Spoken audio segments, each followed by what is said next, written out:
Bonjour. Cette vidéo est destinée aux médecins étant amenés à rédiger des certificats de décès via l'application web de certification électronique CertDécès. La future version de CertDécès entrera en service à l'automne 2022. D'ici là, la Direction générale de la santé met à votre disposition un module d'entraînement à la certification sur cette nouvelle version. Veuillez noter que le futur CertDécès étant toujours en cours de développement, des ajustements fonctionnels pourront être apportés par la suite au sein de ce tutoriel. Après avoir cliqué sur le lien qui vous a été communiqué soit par email, soit au travers de la version de CertDécès actuellement en service, vous arrivez sur la page de connexion au futur CertDécès telle que vous la voyez à l'écran. Vous devez ensuite cliquer sur le lien Tester la rédaction d'un certificat de décès. Vous arrivez sur la page d'accueil d'un utilisateur médecin qui possède deux profils, médecin en exercice libéral, médecin en établissement. Pour entamer la rédaction d'un certificat, il vous suffit de cliquer sur le bouton correspondant à droite du profil désiré. Pour la suite de la démonstration, nous choisirons le profil médecin en établissement. Vous êtes donc sur le module de création d'un certificat de décès. Les champs à remplir et l'ordre de remplissage sur le certificat restent en tout point identiques au certificat actuellement en vigueur. Quelques nouveautés guidant le remplissage sont ajoutées. Ainsi, en haut de la page, un fil d'Ariane vous indique les différentes étapes de rédaction du certificat et où vous vous situez dans le processus. Des papillons de regroupement sont activables individuellement et grâce à la fonction Tout déplier, tout plier. Démarrons la rédaction d'un certificat de décès à l'aide de l'exemple proposé à droite de l'écran. Par défaut, la date de décès présélectionnée est celle affichée comme réelle estimée. Si vous souhaitez la modifier en date constatée, il vous suffit de cliquer sur le bouton associé. Pour revenir à une date réelle estimée, il vous suffit de cliquer à nouveau sur le bouton.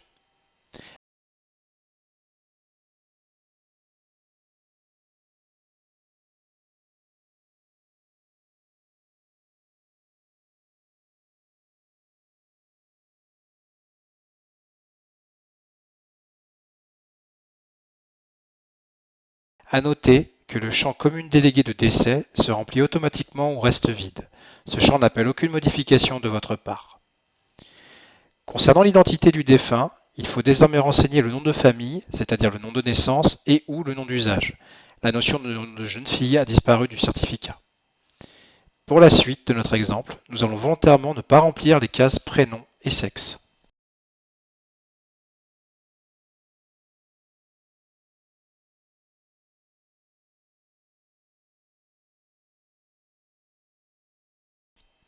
À noter, si l'application calcule un âge de décès inférieur ou égal à 27 jours, vous serez amené par la suite à rédiger un volet médical néonatal.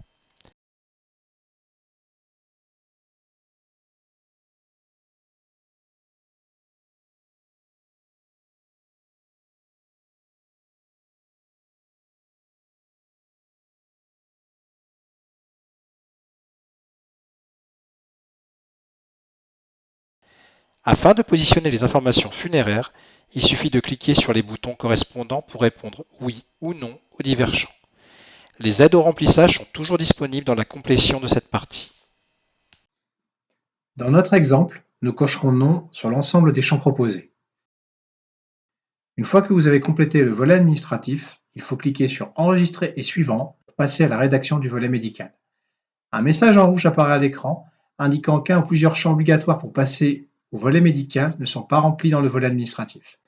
Dans notre exemple, nous devons renseigner le prénom du défunt ou bien cliquer sur Inconnu le cas échéant, puis recliquer sur Enregistrer et suivant.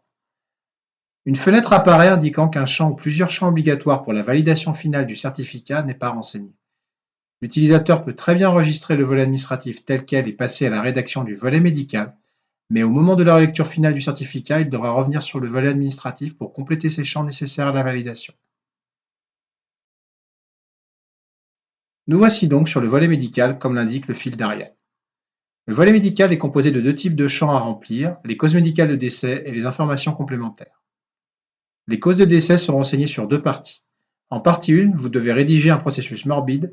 Celui-ci est composé des éléments ayant entraîné directement le décès. Dans notre exemple, le médecin décrit le processus suivant.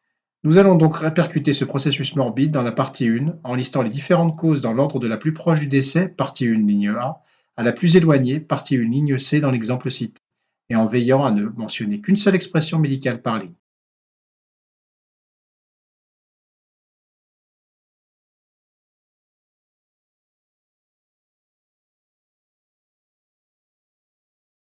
En partie 2, vous pouvez inscrire toutes les comorbidités du défunt ayant pu jouer un rôle dans la survenue du décès.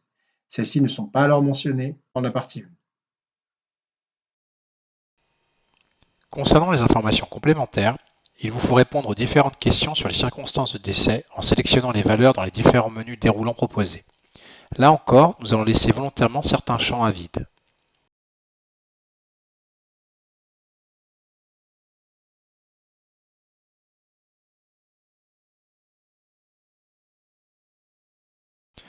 Puis cliquez sur Enregistrer et suivant pour passer sur le volet récapitulatif Validation.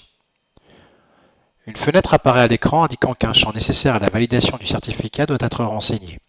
Là encore, l'utilisateur peut très bien enregistrer le volet médical en l'état, mais il devra revenir sur celui-ci pour compléter l'information manquante. Nous voici donc sur le volet récapitulatif Validation. Ce volet permet au médecin de vérifier les informations qu'il a précédemment remplies dans le volet administratif et le volet médical, de retourner dans le volet administratif ou médical afin de modifier ou compléter les informations à l'aide des boutons Modifier,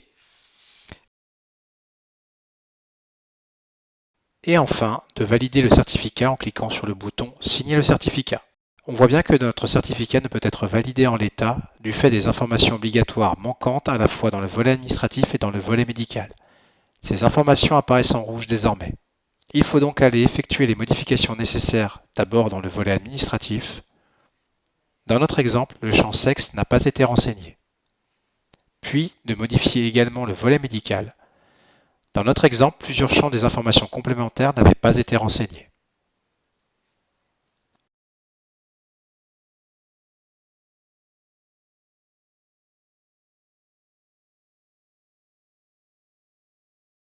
Enfin, nous pouvons signer le certificat. Notre certificat est validé. La mairie du lieu de décès étant non accordée dans l'exemple, il faudra imprimer le volet administratif. Pour retrouver le certificat produit, il faut cliquer sur le module Certificat. Vous voyez que votre certificat est bien validé, que la mairie du lieu de décès n'est pas raccordée à CertDécès et qu'il vous reste 96 heures pour le modifier avant sa purge de l'application. Pour modifier le certificat ou imprimer les documents complémentaires, il vous suffit de cliquer sur les icônes correspondantes à droite de la ligne. Ce tutoriel est maintenant terminé. Merci pour votre attention.